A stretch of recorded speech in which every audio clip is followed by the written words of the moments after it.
Imaginez que vous alliez dans un très beau restaurant.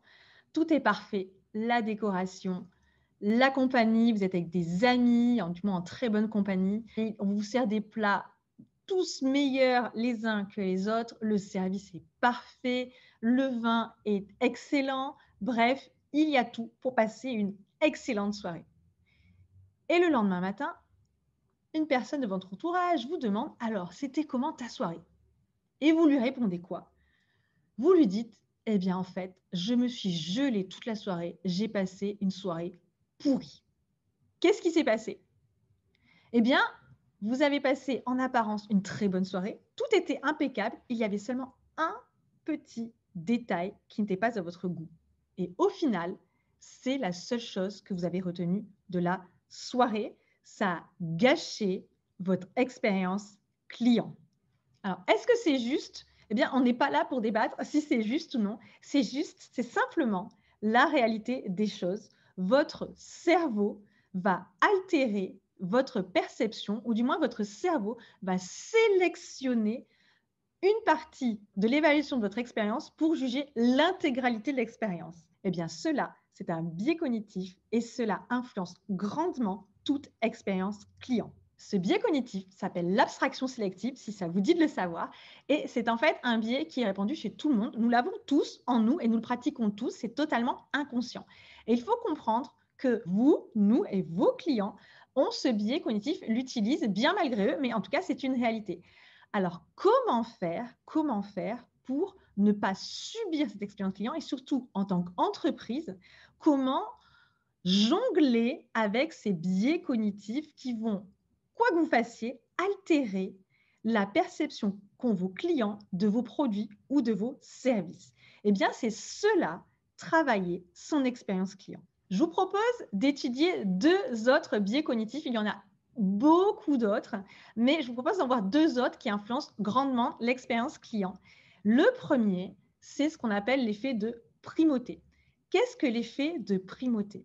Eh bien, c'est tout simplement ce qu'on pourrait appeler, selon la sagesse populaire, la première impression est la bonne. Or, bien non, la première impression n'est pas nécessairement la bonne, mais en tout cas, c'est l'impression que vous allez donner à la première rencontre va influencer tout le reste de la relation avec vos clients. Ça veut dire quoi? Ça veut dire que si vous réussissez à faire une bonne impression, eh bien, vous aurez biaisé favorablement et durablement l'expérience de votre client et sa perception qu'il va avoir de votre entreprise.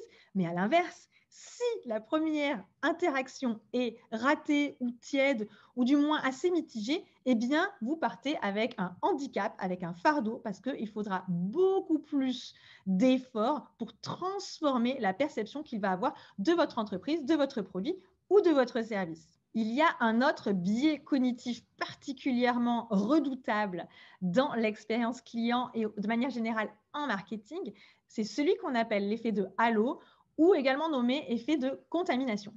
Qu'est-ce que cela veut dire? Eh bien, globalement, ça veut dire que votre entreprise va être évaluée par rapport à ce qu'on aura entendu ou vu d'elle.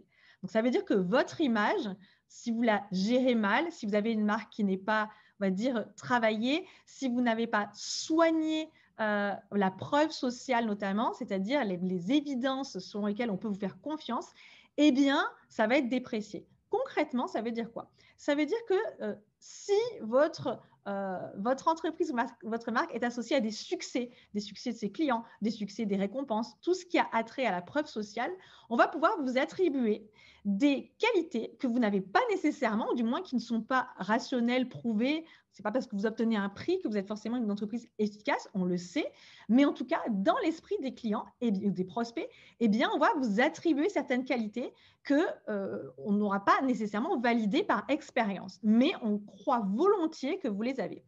Eh bien, cet effet de halo est extrêmement important pour une entreprise. C'est pour ça que vous entendez souvent parler peut-être de preuve sociale. C'est tout ce qui va permettre de développer la crédibilité, la légitimité et l'autorité de votre entreprise. En termes d'expérience client, eh bien, on va pouvoir favoriser, par exemple, la fidélisation. C'est-à-dire que si l'entreprise avec laquelle je travaille a des succès, communique sur, on va dire, de la reconnaissance particulière, ou si cette entreprise est engagée, si on a un discours très positif d'elle, eh bien, on va plus facilement dire et spontanément travailler avec votre entreprise parce qu'on va, d'une certaine manière, s'approprier ces succès. Ils vont refléter sur votre entreprise. Donc, vous l'avez compris, vos clients ont naturellement des biais cognitifs comme vous, comme moi, qui vont influencer leur perception de votre entreprise, mais également leur perception de leur expérience avec votre entreprise. Si on descend un peu plus bas et qu'on va parler réellement des émotions qu'ils ressentent lorsqu'ils collaborent avec vous, eh bien, on peut les classer environ en 5 émotions prédominantes qui vont être la colère, l'agitation, donc des émotions qui sont négatives. Et puis, si on gradue vers le positif, on a l'ambivalence. On va dire que c'est froid, c'est ni bien ni pas bien, c'est la neutralité. C'est pas forcément là où on veut se situer encore. Et puis après, il y a le plaisir. Là, ça devient déjà nettement plus intéressant. Et enfin, il y a l'adoration. C'est lorsqu'on parle d'ambassadeurs et des fans de votre entreprise ou de votre marque. Vous avez vu, il y a à peu près 5 graduations. On peut imaginer facilement les petits smileys avec le petit smiley pas content du tout, celui qui est juste pas content, celui qui est neutre, celui qui sourit et celui qui a les étoiles dans les yeux. Eh bien, on va traduire ça en termes de smiley. Concrètement, ça veut dire quoi? Eh bien, ça veut dire qu'en termes de chiffres, là, je vais vraiment parler de l'impact des émotions sur les chiffres pour votre entreprise, les impacts, je dirais, en termes de vente et les impacts financiers. Eh bien, un client qui va juger son expérience avec votre entreprise, soit avec de la colère, soit avec de l'agitation, soit avec de la neutralité, eh bien, il y a moins de 30% de chances qu'il renouvelle un achat chez vous. Donc, on peut dire que dans soit plus de 70% des cas, vous ne le reverrez jamais. Donc ça, on va dire que ce n'est pas une bonne nouvelle, mais j'en ai quand même une qui est bonne, qui arrive, c'est que si vos clients se situent dans les expériences, on va dire, de plaisir ou d'adoration, ils ont adoré travailler avec vous, c'était génial, il y a 95% de chances pour qu'ils renouvellent un achat chez vous et donc une expérience chez vous. Donc, c'est plutôt une bonne nouvelle. Ça veut dire que, sincèrement et honnêtement, si vous investissez dans la relation client et dans l'expérience client, vous allez largement augmenter la fidélisation.